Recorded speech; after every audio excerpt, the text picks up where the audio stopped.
Welcome to Sadbhavna news and I am Poonam Sharma. Vyapam महाघोटाले के 2013 PMT में धांधली करने के आरोप में फंसे बड़े आरोपियों को जबलपुर हाई कोर्ट से बड़ी राहत मिल गई है। 3 प्राइवेट मेडिकल कॉलेज के मालिकों को इस केस में हाई कोर्ट ने अग्रिम जमानत दे दी है। इनके साथ 7 अन्य आरोपियों को अग्रिम जमानत मिल गई है।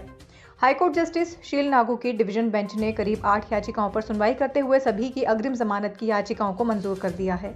राहत पाने वालों में 3 प्राइवेट मेडिकल कॉलेजों के चेयरमैन भी शामिल हैं। इनमें चिरायू मेडिकल कॉलेज के chairman Ajay Goenka, people's medical college के चेयरमैन SN विजयवर्गीय और इंडेक्स मेडिकल कॉलेज के सुरेश सिंह भदौरिया शामिल हैं। इनके अलावा doctor Virendra Chauhan, doctor Ravi Saxena, doctor Vijay Kumar Pandya और अरुण कुमार अरोड़ा की भी याचिकाओं को हाईकोर्ट ने स्वीकार किया है। सीबीआई ने 2013 पीएमटी फर्जीवाड़े मामले में बीती 18 फरवरी को भोपाल की विशेष अदालत के समक्ष 160 अन्य आरोपियों के खिलाफ आरोप पत्र दाखिल किया था। चार्जशीट दाखिल हो जाने के बाद आरोपियों को गिरफ्तारी का डर था।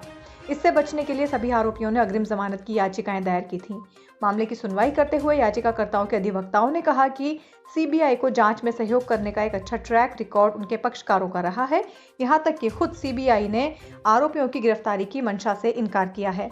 पूरी बहस सुनने के बाद हाईकोर्ट ने 3 मेडिकल कॉलेजों के चेयरमैन सहित 7 अन्य व्यक्तियों की अग्रिम जमानत की याचिकाएं मंजूर कर दी हैं। आज व्यापम से रिलेटेड 2 मैटर्स लगे हुए थे। एक फॉरेस्ट गार्ड से रिलेटेड मैटर था जिसका इन्वेस्टिगेशन STF के द्वारा किया गया था।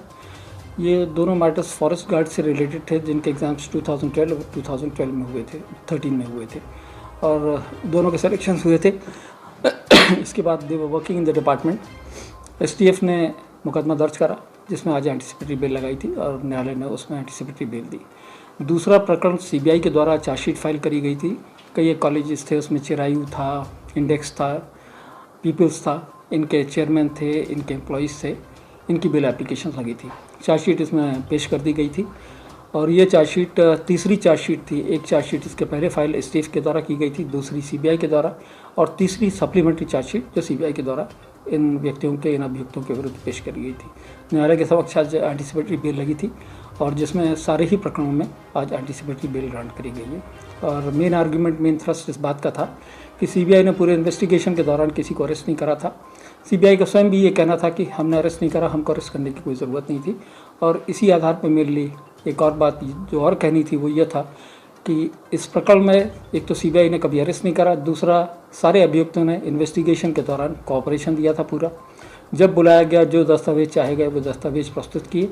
ये भी एक कंसिडरेशन कोर्ट के सामने था जो भी कर रहा था and that was the reason that the court was kind enough to grant bail, anticipatory bail to all the accused persons. Copy and sports injuries.